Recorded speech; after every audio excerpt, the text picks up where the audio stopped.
Hello everyone, my name is Devin and this is my channel where I talk about all things knitting. We are in mid-August, which here in Virginia usually means temperatures in at least the upper 80s, if not 90s.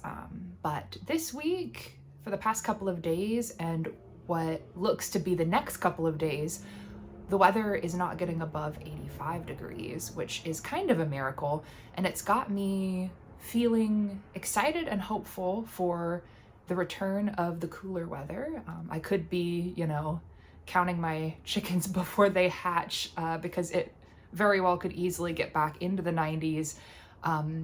Usually it's mid-October by the time we finally take a turn into the cooler weather here, but you know what? I can daydream about my heavier knitwear. I can start planning my cardigans and my sweaters and dream about wearing them to work and throwing on that extra layer before I leave the apartment. But that is what's on my mind right now. I don't know about any of the rest of you. I am a little jealous about people who live in cooler climates who are already into fall, but I just have to bide my time. It is coming. Today I have one finished object to share with you, and then two works in progress, and then a knitting plan that is a little bit of a pivot from something that I had been previously working on that I will talk about. To start off, I am wearing my Moonset tee by Ozetta. This is knit up in the brushed cotton cone from Woolly Knit.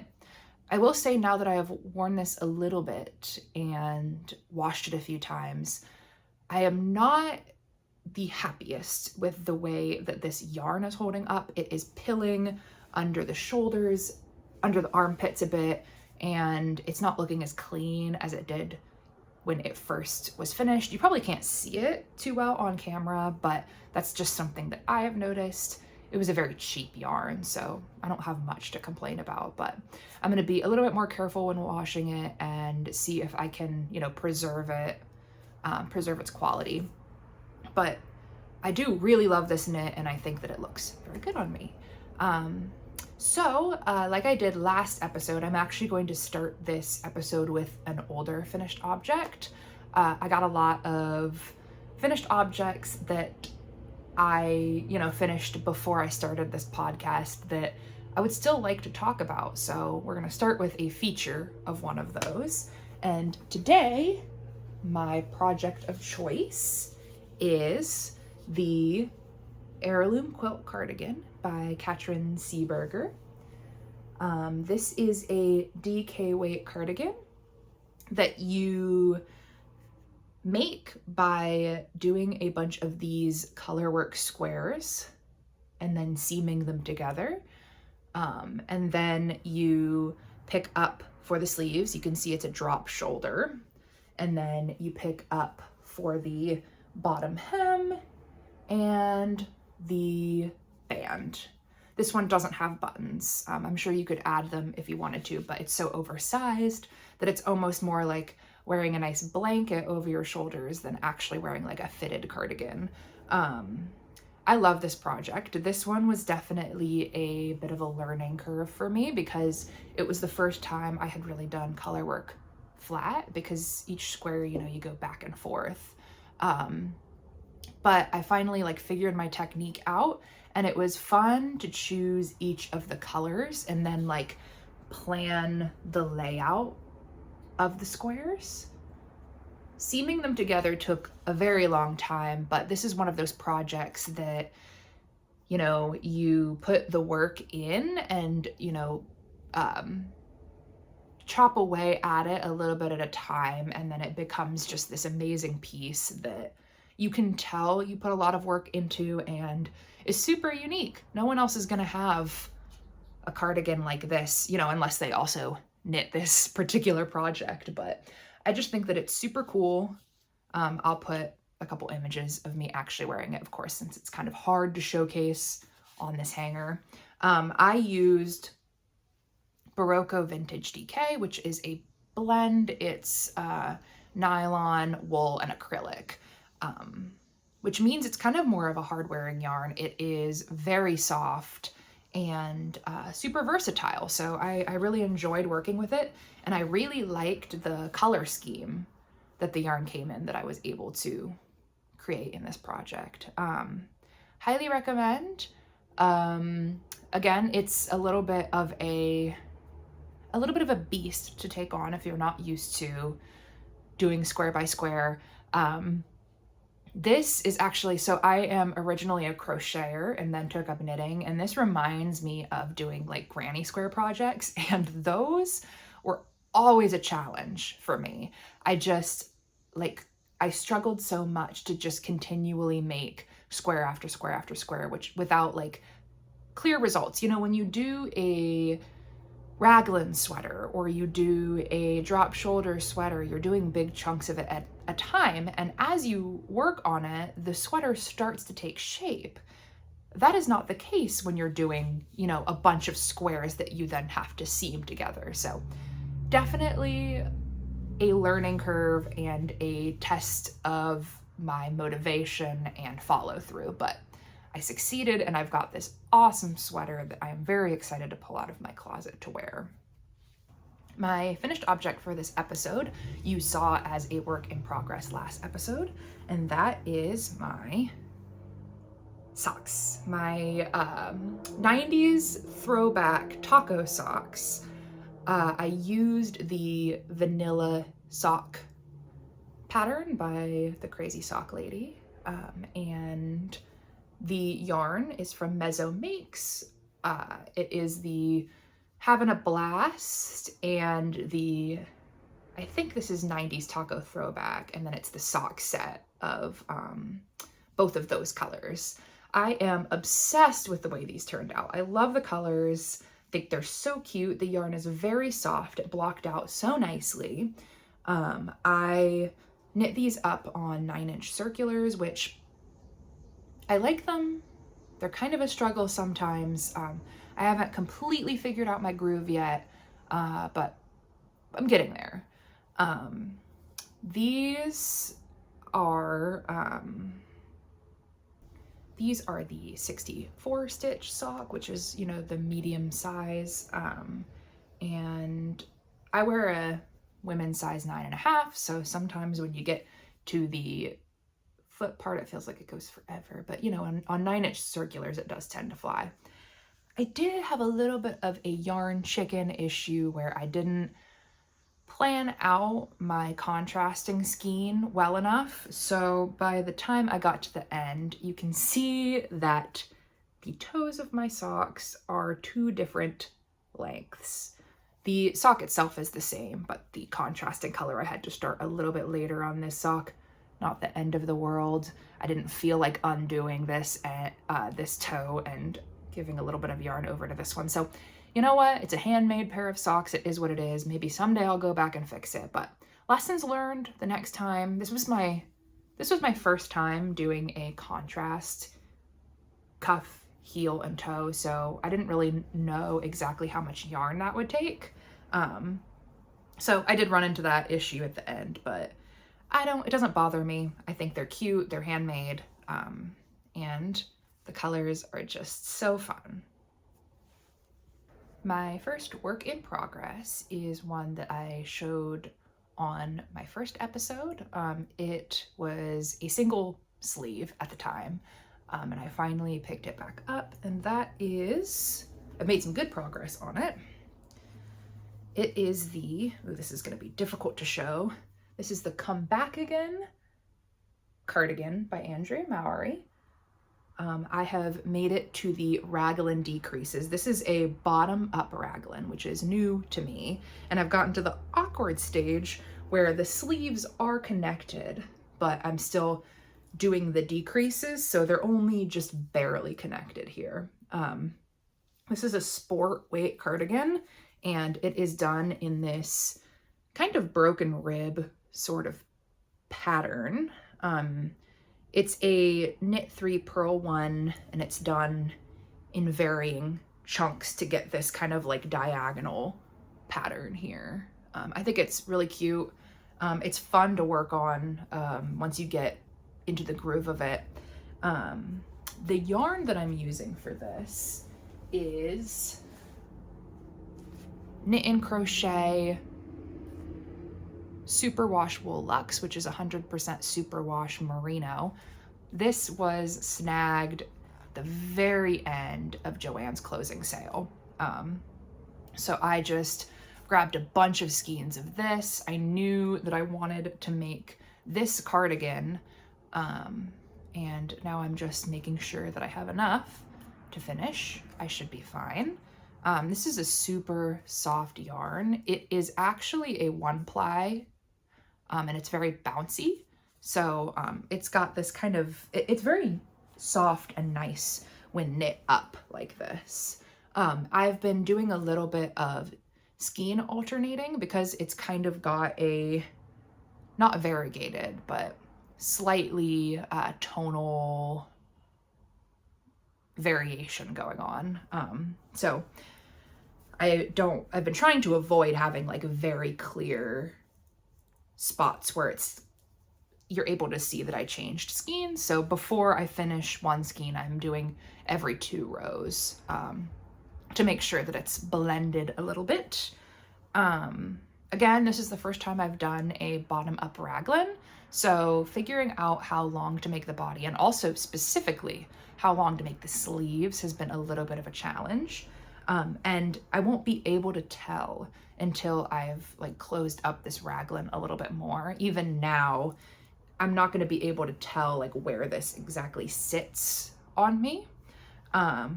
But I'm not too worried about it, and this yarn has a lot of give to it, so I think that I'll be able to block it to the dimensions that I want anyway. But yeah, I am knitting this on a US 5, so 3.75 millimeter, and which is what it calls for in the pattern. This is the size 4, which I think is large. And yeah, I'm really enjoying this. I am getting very close to finishing it, so I am excited about that. This pattern features a double knit button band, which I have done once before and love that finishing touch. I think it looks really clean. The one thing that I'm struggling with this is finding buttons for it. This is such a fun color and such a like cute and different knit that I want buttons that are really going to showcase that. So I've been poking around like the entirety of the time that I've been working on this. One thing that is super fun and exciting is that here in the US, my Instagram feed over the past week has just been various international shops saying that they are no longer going to be shipping to the US for the time being because of the stupid, useless, unneeded tariffs that our wonderful president is putting on things coming in. So I have been struggling also to find buttons from a seller that are in the US right now. I'm assuming a lot of the shops are saying that the pause, it's only a pause until they figure out how the tariffs are going to work, but it's not a pleasant thing, and it's completely unnecessary. But I could go on. I'm not going to go on. That is to say that finding buttons to order has been a little bit challenging, but I'm not in a rush. I'll figure it out. So that is my Come Back Again cardigan by Andrea Mowry. My next work in progress is the Dormice vest by Homebody Hand Knits, I think. I will obviously share the name and the link in the description. This is a Aran weight vest, which is achieved by holding a worsted weight and a mohair together. And it is this 3x1 broken rib pattern. It is achieved by casting on for the back, and then picking up for the front and connecting. And then now that I've connected the underarms, I'm just going to be knitting straight down. I picked up this mohair. Ooh, let me grab it. It is Filatura di Crosa Golden Lena Baby Kid Extra. I picked up 4 skeins of this at a yarn yard sale that my local yarn shop was doing, 10 bucks for all of this, and was looking for a project that would only take about this much. So I knew that I wanted a vest, and then I found this pattern, and I went to Michael's, and you know, it's kind of rare to find decent yarn at Michael's, but I picked up this Patton's Classic Wool Worsted, and they match very well. So I thought I would work on this vest. It's gonna be a very quick project. Working it up on that Aran weight is super fast. This is actually the first real project that I've done holding a mohair with a different yarn, and the jury's still out on whether I like it. I think blocking is really gonna show what this fabric feels like. And this is also a vest, so it's not gonna be against my skin. I'm planning to wear this with button-ups underneath. I will finish the body and then do the ribbing, and then I pick up for the armholes and the collar. Sorry if you can hear my cat, he's being a dickhead right now. The last thing I'm gonna talk about today is a sort of a pivot in knitting plans. If you watched my first podcast episode, you remember me talking about the Take Your Time cardigan by Ho Hee. I made the difficult decision to frog that project. And let me tell you, frogging a 2-color brioche stitch project, fingering weight that is nearly complete, was a pain in the ass. And let's just take a moment of silence to mourn a nearly finished project. But it was for the best. I decided that the yarn that I was using, which in this case, the yarn is it's the Comfy Fingering yarn from Knit Picks, which is a Pima cotton and acrylic blend. Super soft, very nice, not the right project for it. I think that the project definitely benefits from a wool or something with wool content in it. And, you know, I learned my lesson. But I think one of the important things to learn as a knitter is if you are not in love with the project that you're working on, if you are sure that you're not in love with it, because I know we go through ups and downs with projects while we're working on them, but like if you really think about it and you're like, this is not turning out how I want it to, this is not the right yarn, this is not the right fit, it is so much better to just make the decision to frog that project than it is to finish something that you're not happy with. And yeah, I put a lot of time in it. I put a lot of time into it, but as soon as I finished frogging that, I felt this like weight lift off my shoulders of like, this project that has been lingering around, like making me not 100% happy, is no longer a problem. It's gone. I might eventually try that cardigan again because I think it's very cool, but I will need a different yarn for it. And you know, I'm not rushing on that. So I have all of this fingering weight cotton in 3 different colors that I need to figure out what to do with. And Tori Yu came out with this awesome V-neck striped saddle shoulder shirt. So I picked 2 of my colors and I made a swatch. And you can see here these fun stripes. This is actually one of the saddle shoulders. I think it's really cute. And I think that this yarn will work great for this. As I said at the beginning of the video, I'm getting very excited about fall knits and, you know, actual sweaters and things. So this might not be a project that I pick up immediately. I might put this on hold, but it is nice to know that I have a plan for this yarn. And then I'll have extra anyway because it was a cardigan that I planned for and this is just a t-shirt, so I'll figure out from there what I want to do with it. But this yarn is very soft and will be great for t-shirts and more summery things, so I'm looking forward to that. Sad to have to frog almost a full sweater, but I think at the end of the day it was the right decision to make. So definitely something that we as knitters have to come to terms with. But you know, it is what it is. It's the beautiful art of creation, and it's hard to avoid those things. But I think learning not to be too attached to projects that we aren't getting what we want out of is an important skill to learn. I have one yarn in hands yarn acquisition for you today. I had actually kind of forgotten about it, so these have been sitting in my stash for a little while now, but I really wanted to actually showcase them. There was a trunk show that was happening at one of my local yarn stores, and I saw it on Instagram and thought that the yarn looked really pretty.